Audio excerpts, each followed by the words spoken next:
नमः। नमस्ते शरण्ये शिवे सानुकम्पे। नमस्ते जगद्व्यापिके विश्वरूपे। नमस्ते जगद्वन्द्यपादारविन्दे। नमस्ते जगत्तारिणी त्राहि दुर्गे। नमस्ते जगच्चिन्त्यमानस्वरूपे। नमस्ते महायोगिनी ज्ञानरूपे। नमस्ते नमस्ते सदानन्दरूपे। नमस्ते जगत्तारिणी त्राहि दुर्गे। अनाथस्य दीनस्य तृष्णातुरस्य भयातस्य भीतस्य बद्धस्य जन्तो त्वमेका गतिर्देवि निस्तारकर्त्री। नमस्ते जगत्तारिणी त्राहि दुर्गे।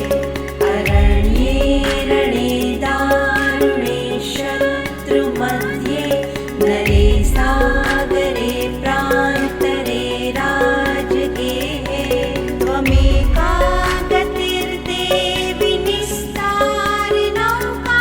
नमस्ते जगत्तारिणी त्राहि दुर्गे।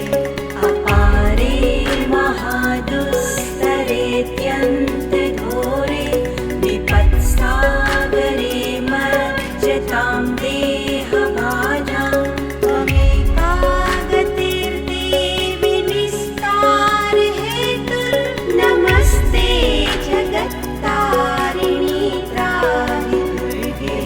नमश्चण्डिके चण्डदुर्दण्डे लीला समुत्खण्डिता खण्डिता शेषशक्त्री त्वमेका गतिर्देवि निस्तारबीज।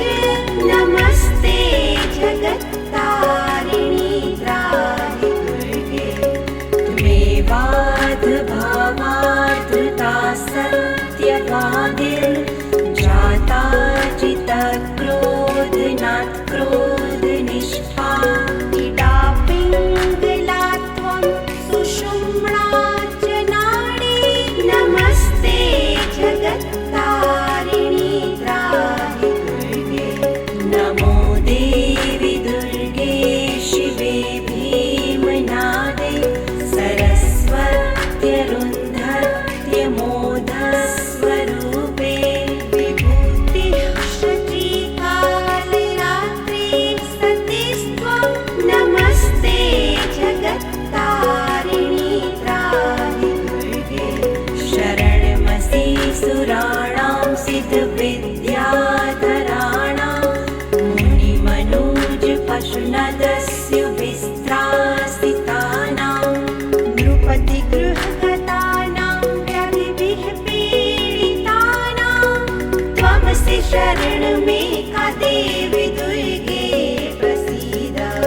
इदं स्तोत्रं मया प्रोक्तमापदधरहेतुकं त्रिसन्ध्यमेकसन्ध्यं वा पठनात् घोरसङ्कटात् मुच्यते नात्र सन्देहो भुवि स्वर्गे रसातले। स सर्वं श्लोकमेकं वा यः पठेत् भक्तिमानः सदा। सा सर्वं दुष्कृतं त्यक्त्वा प्राप्नोति परमं पदम्।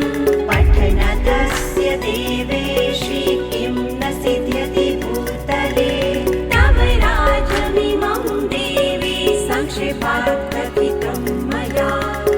इति सिद्धेश्वरतन्त्रे उमामहेश्वरसंवादे श्रीदुर्गास्तवराजः सम्पूर्णः।